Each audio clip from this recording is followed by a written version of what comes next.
Queridos amigos e companheiros, mais uma vez aqui estamos, dando continuidade aos nossos estudos das segundas-feiras do Grupo Espírita Fraternidade, o nosso caminho de Damasco de Garça. Continuando o estudo dos versículos do Sermão da Montanha, aproveitando do livro A Voz do Monte, de Richard Simonetti, como viemos fazendo nos estudos antecedentes. Nós vamos a mais um versículo, agradecendo a Deus a oportunidade, o momento de estarmos juntos e que Jesus nos abençoe e a espiritualidade nos ajude no estudo, no entendimento e na compreensão dos enunciados do Mestre Jesus. Aqui hoje nós vamos estudar. Esta página, intitulada por Richard Simonetti de O Nascimento Divino, aborda o versículo 9 do capítulo 5 de Mateus, do Evangelho de Jesus. Bem-aventurados os pacificadores, porque serão chamados filhos de Deus. Então, hoje é bem-aventurados pacificadores, porque serão chamados filhos de Deus. Filhos de Deus, todos somos, visto que criados por Ele. Todavia, há tantas imperfeições, tanta maldade no ser humano, que se poderia até colocar em dúvida nossa origem divina.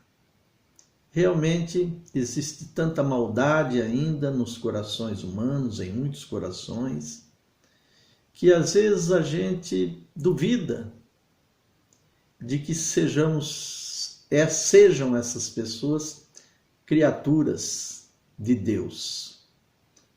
Tanto que se criou a figura do demônio, que dizem são muitos. Então, na realidade, no entender da doutrina espírita, todos somos criaturas de Deus. Tudo é criatura. Deus é a causa primeira. Então, tudo teve origem na criação divina. Portanto, todos nós, somos criação de Deus.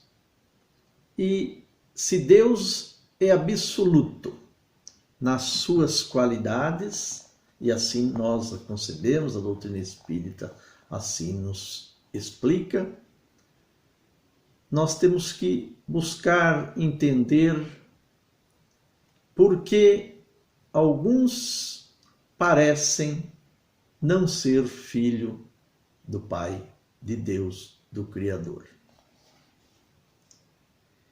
Veja, por exemplo, um Átila, tão sanguinário que se ufanava de que a erva não mais crescia onde ele passava com o seu cavalo. Ou um Hitler, que exterminou cerca de 5 milhões de judeus sob o pretexto de preservar a pureza da raça ariana. Ou um Nero, que se divertia vendo o gigantesco incêndio de Roma por ele próprio ordenado. Gente assim e todos aqueles que se comprazem no mal poderiam, com muito mais propriedade, situar-se como filho das sombras. Realmente, quando nós vemos tanta maldade nos corações, nas pessoas, e o Richard aqui enumerou alguns que ficaram famosos, entre aspas, na história, pela maldade que praticaram, mas nós não precisamos voltar na história, no tempo, e basta verificar nos dias de hoje, na atualidade, aquelas pessoas que se destacam, mais uma vez entre aspas, por cometerem graves erros, equívocos, praticando a maldade, fazendo mal, prejudicando a outrem, muitas vezes levando ao sofrimento muitas pessoas, quer dentro da família, quer dentro da sociedade, quer no contexto da humanidade. Nós vamos ver pessoas que praticam um mal de forma deliberada, parecendo e com certeza comprazendo-se naquilo que fazem. O que nos deixa muitas vezes, nos leva muitas vezes a essa interrogação, como disse primeiramente o Eixo.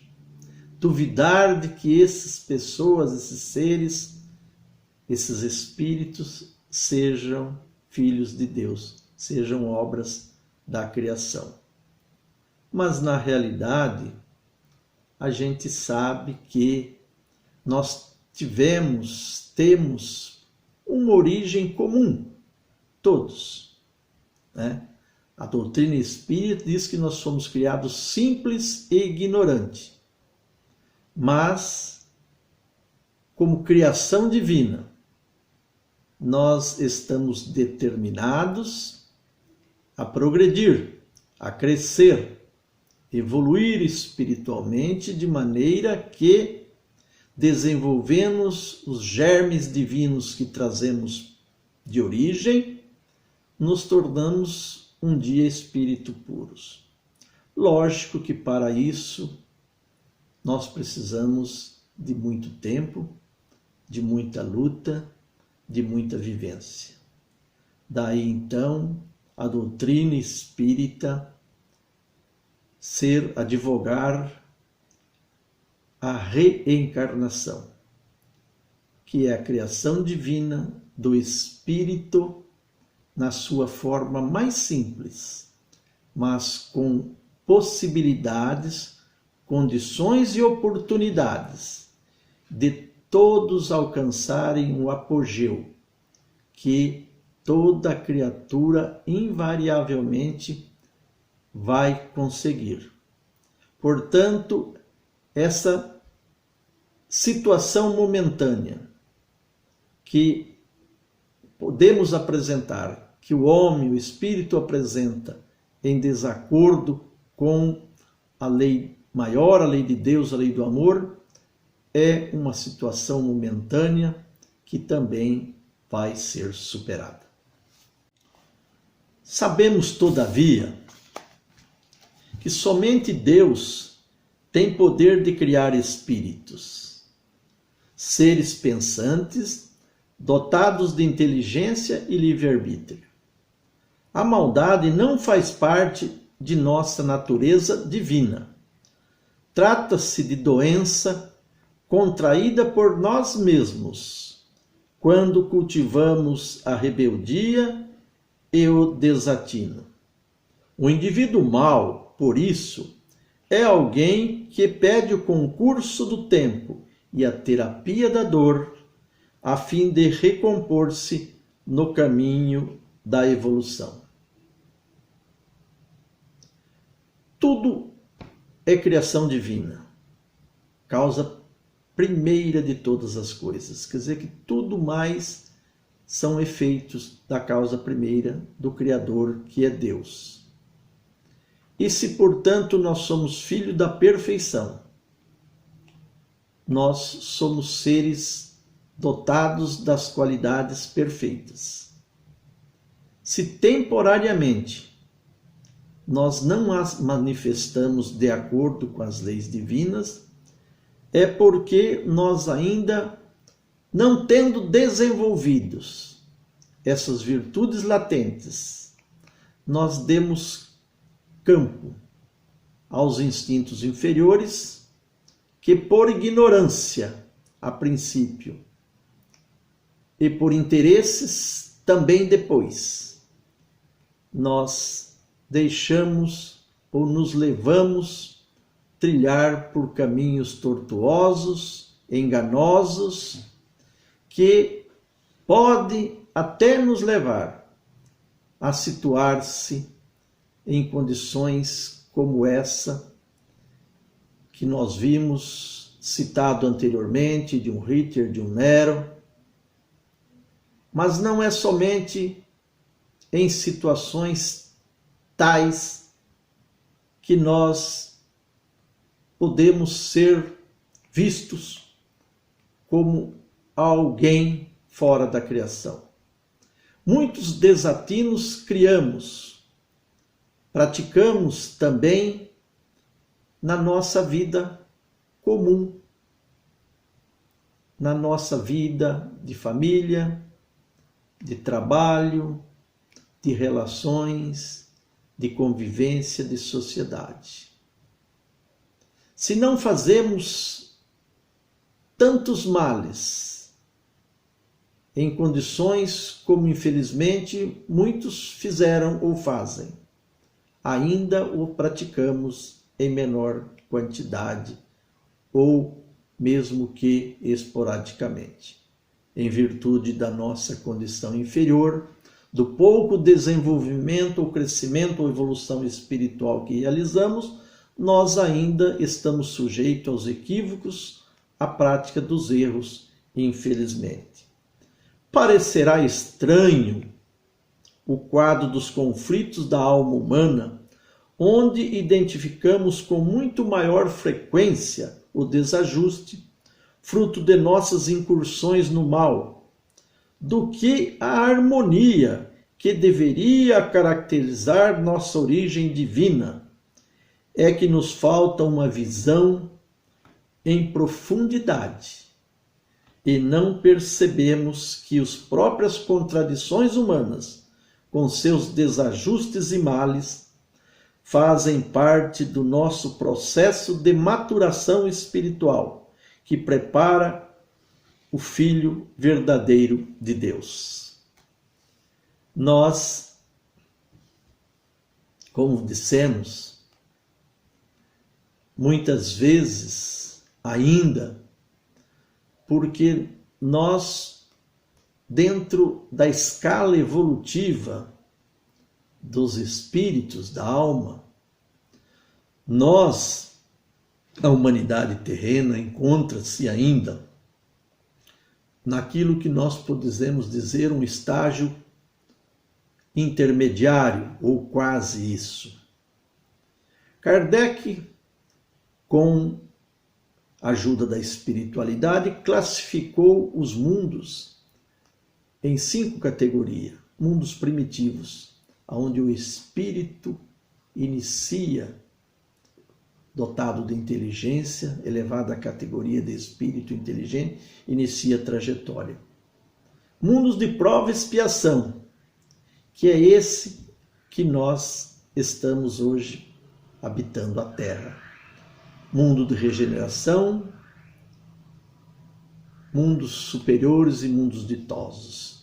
Então, dentro de 5 classificações, nós estamos na segunda. Anima-nos dizer que, segundo as orientações recebidas da espiritualidade, esse globo, a Terra, está passando por um processo de transição, adentrando ao mundo de regeneração, mas ainda classificado como mundo de provas e expiações. E a característica dos espíritos dos mundos de provas e expiações é aonde o mal prepondera. O que é o mal? Nada mais do que a ausência do bem. Então nós, embora espíritos criados à imagem e semelhança do Pai, como disse Jesus, com toda a potencialidade, capacidade e condição de crescer, evoluir e se tornar o espírito perfeito dentro da relatividade que toda criatura alcançará, ainda não somos e não estamos em condições de fazer com que o bem prepondere. mas nós vamos chegar lá.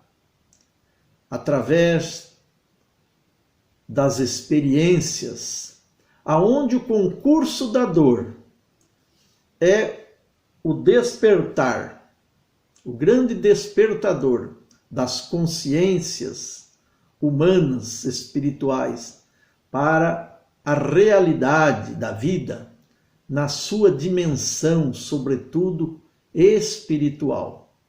Nós vamos, através da experiência, darmos conta de que, além deste corpo carnal, transitório, nós somos um espírito precedente, imortal, perfectível, e que estamos na presente estadia terrena, na presente reencarnação, desfrutando de mais uma oportunidade que Deus nos concede para o crescimento, a evolução, a eliminação, a purificação da alma no seu crescimento, na sua ascendência evolutiva.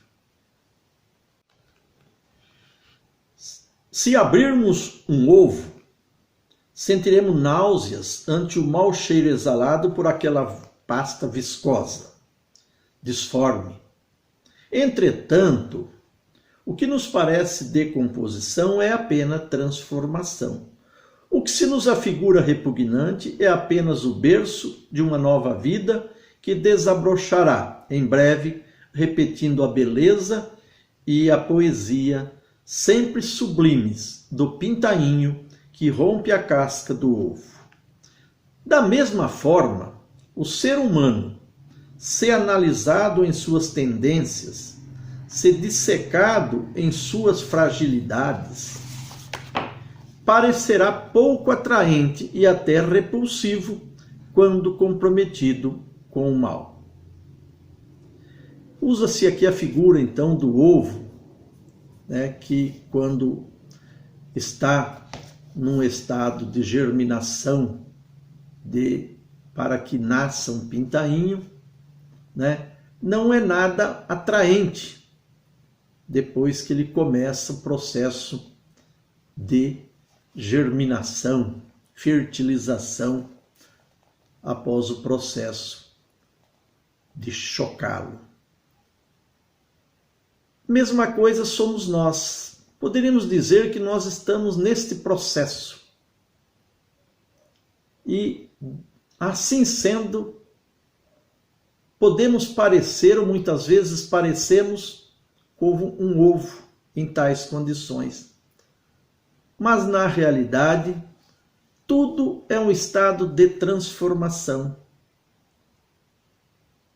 Como aquele ovo com aquele parecer, ou às vezes até com aquele cheiro não muito atraente, tornará-se uma avezinha, um pintainho. Nosso irmão, que hoje nem parece filho de Deus, também se tornará um espírito puro, eliminará suas arestas de pedra bruta e tornará-se uma joia, uma pedra preciosa, porque para isso é que Deus criou a tudo e a todos. Não seria Deus se uma só de sua obra não chegasse a termo. E ele, na sua infinita bondade e misericórdia, não criaria jamais alguém que não chegasse a termo. Então, tudo hoje são situações transitórias. De um amanhã melhor, de uma transformação, de uma mudança que nem sempre entendemos e compreendemos, mas cujo objetivo a providência divina bem o fez, na certeza de que todos alcançarão o objetivo. O tempo pertence a cada um de nós. A pressa é nossa. A nós cabe ditarmos o ritmo para alcançarmos, para chegarmos ao objetivo que a todos está determinado. É que, de certa forma, também estamos em processos de gestação no ventre da natureza. Mas potencialmente somos bons. Fomos criados para o bem, tanto que somos realmente felizes apenas quando o praticamos. Essa é uma experiência própria que a gente sente. Fazer o bem, como é gostoso, como nos traz prazer, porque ele é da essência divina.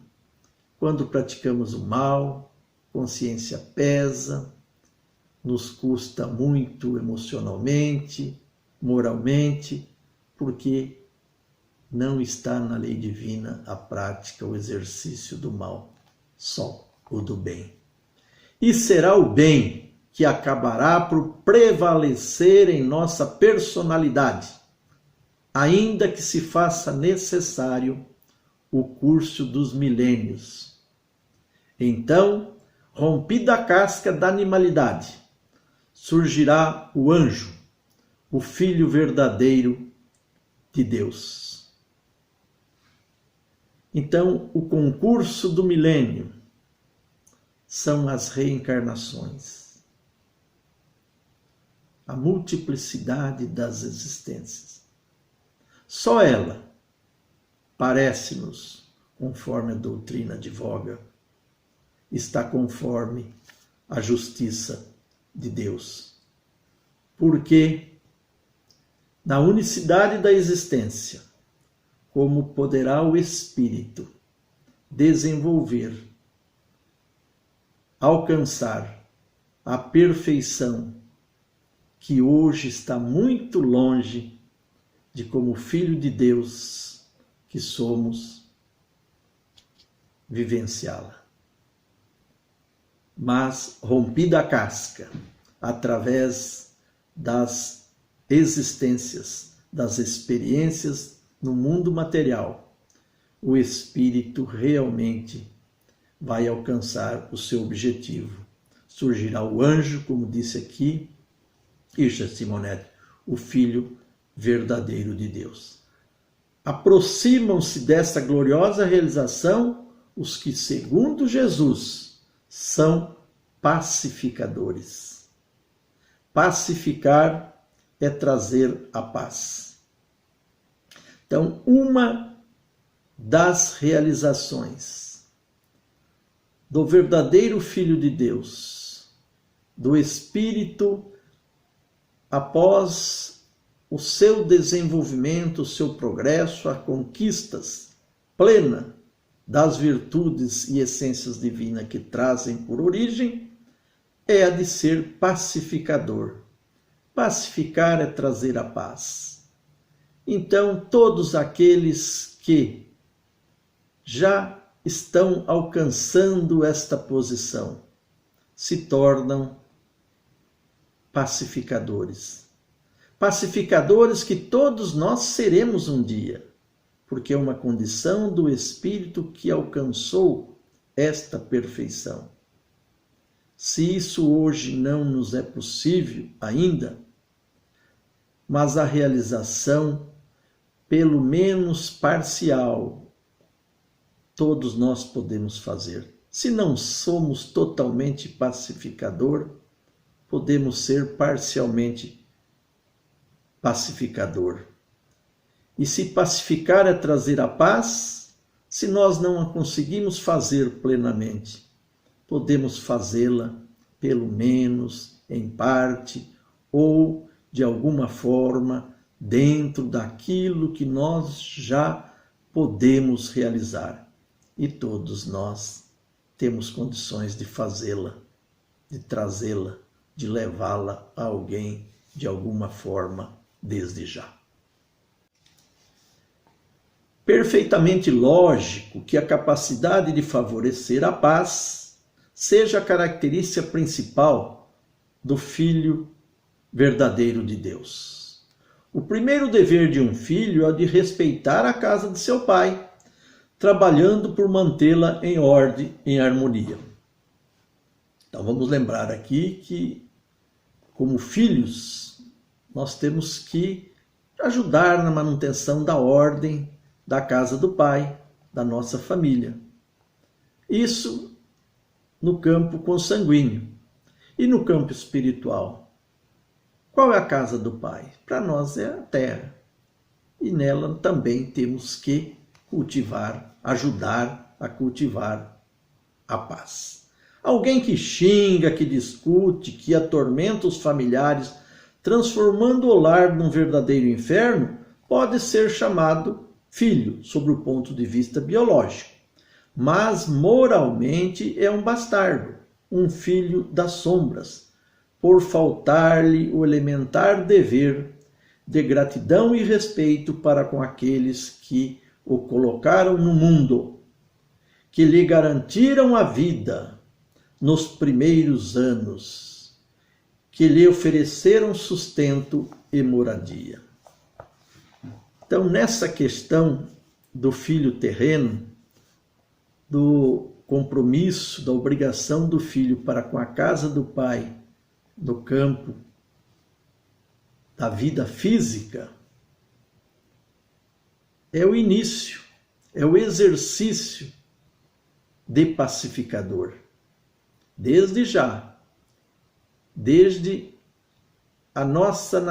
de quando nós nascemos, ou renascemos, ou reencarnamos em um lar, começa aí a obrigação nossa, com respeito àqueles que nos trouxeram ao mundo, fisicamente, pai, mãe, aqueles que nos deram guarida e alimentaram-nos na infância, na juventude, e que nos conduziram, nos auxiliaram, nos ajudaram, até que nós pudéssemos nos manter, nos conduzir individualmente.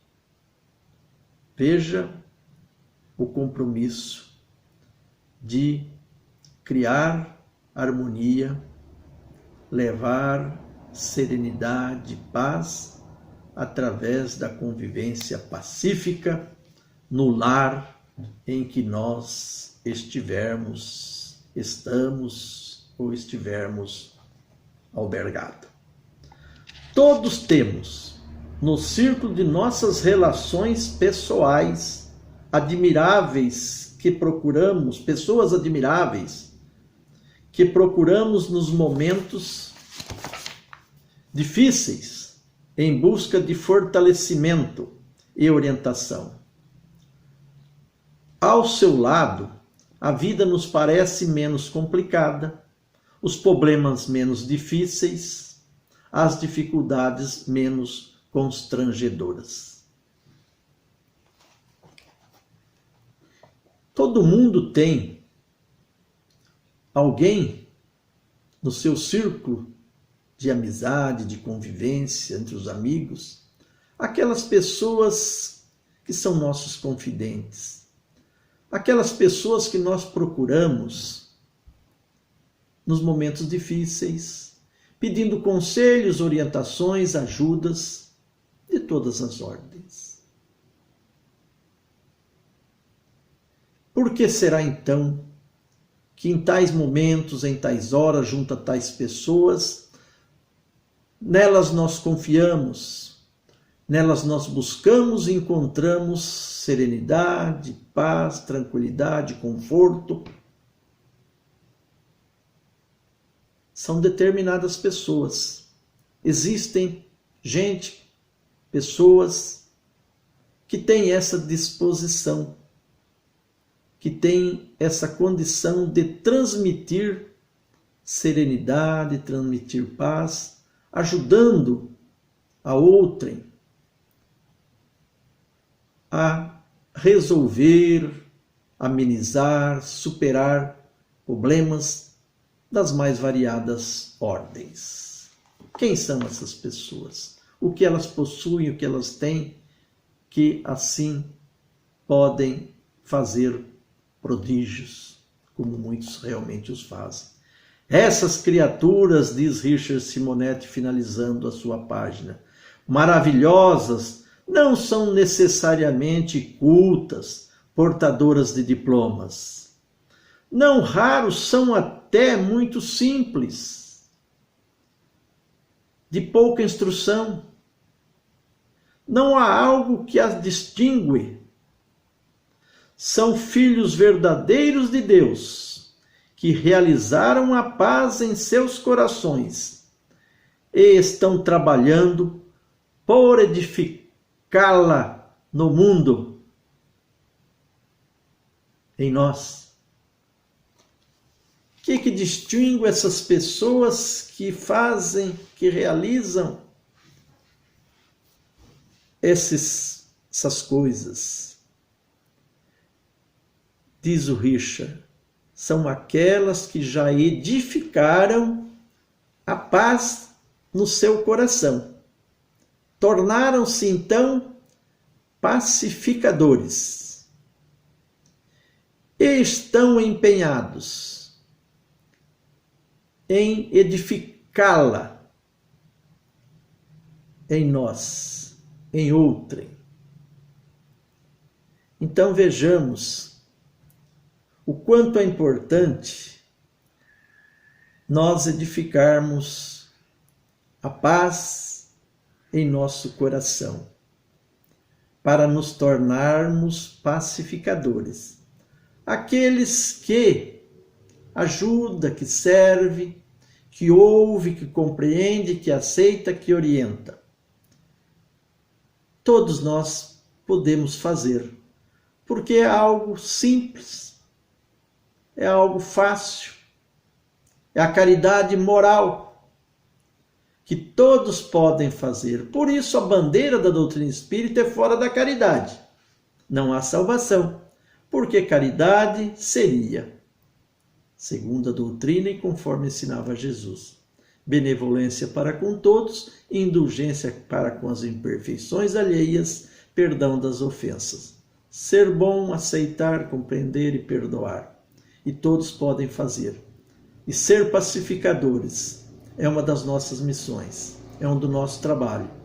É algo que nós podemos fazer porque não nos custa nada. Ouvir, entender, compreender, levar uma palavra de consolo, de conforto, ajudar naquilo que pudermos, naquilo que foi possível, nas situações que se assim nos oferecerem.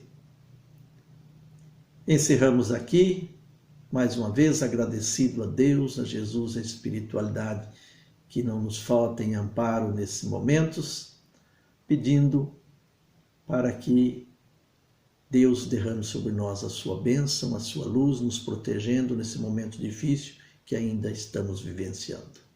Muito obrigado a todos que estiverem em algum momento conosco estudando essa página belíssima do sermão e do Richard Simonetti. Fiquem com Deus e até a próxima.